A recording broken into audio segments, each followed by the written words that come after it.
Hello, and welcome to Right or Not.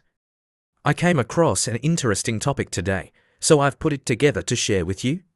On April 5, 2025, Elon Musk gave a significant virtual speech at an event hosted by Italy's right-wing political party, La Lega. In that speech, he stated, "I hope the US and Europe can become a tariff-free free trade zone." Interpreted positively, this could be seen as a suggestion for the EU to remove non-tariff barriers and promote reciprocal free trade. However, when connected to Musk's other remarks, it could be interpreted as a criticism of the current reciprocal tariff policies. Shortly after, Musk replied to a post on X, formerly Twitter, where a user mentioned that Navarro holds a PhD in economics from Harvard. Musk responded, "A PhD in econ from Harvard is a bad thing, not a good thing. Results in the ego brain greater than one problem."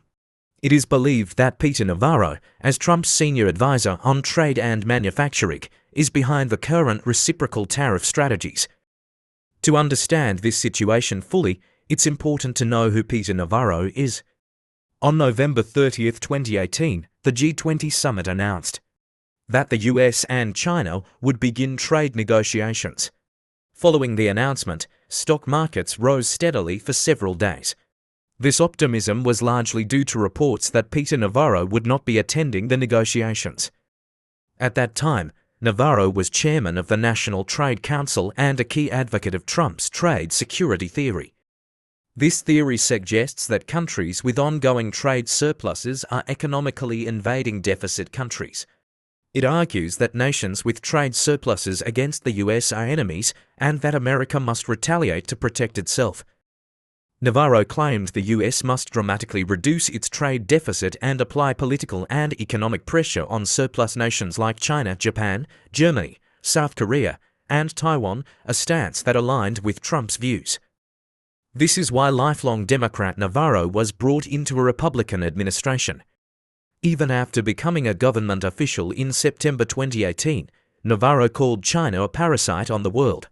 He said, "A parasite cannot live without its host, but the host is healthier without the parasite," implying the world would be better off without China.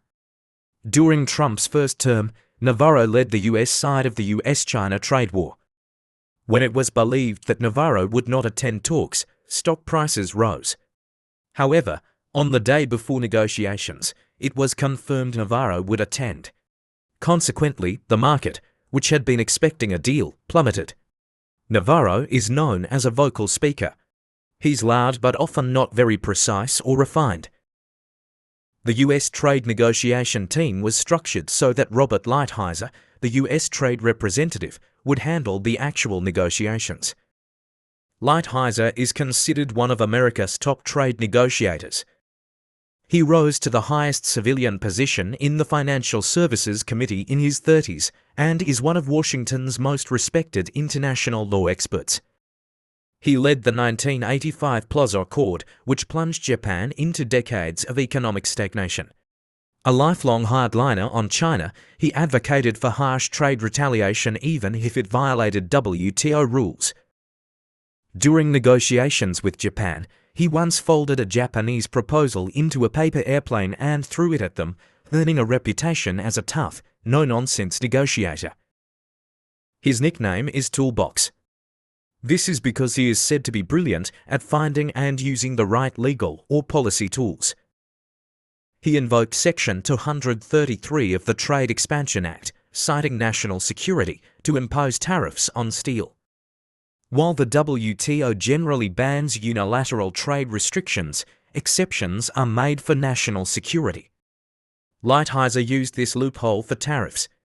When criticized for linking trade and security, he defended it with inventive legal arguments. His creative use of a decades-old forgotten law earned him the Toolbox nickname. In the US trade team, Navarro would stir things up, and Lighthizer would provide the legal and strategic framework.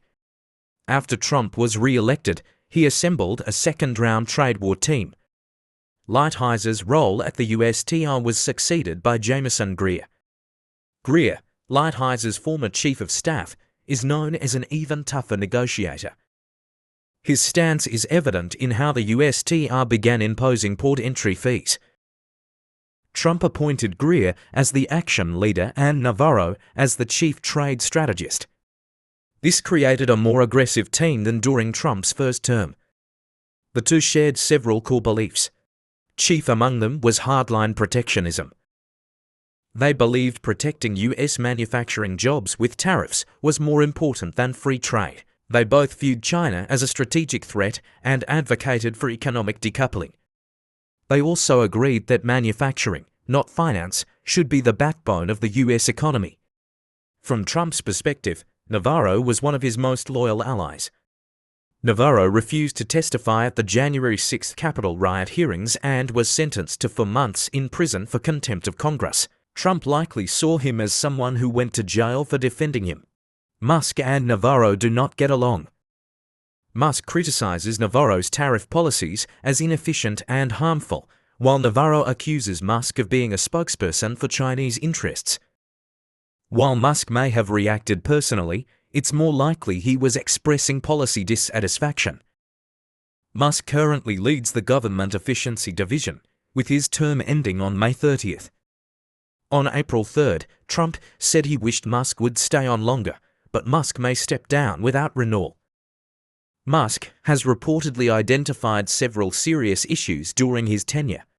Leading up to May 30th, he seems to be revealing them gradually to establish his legacy.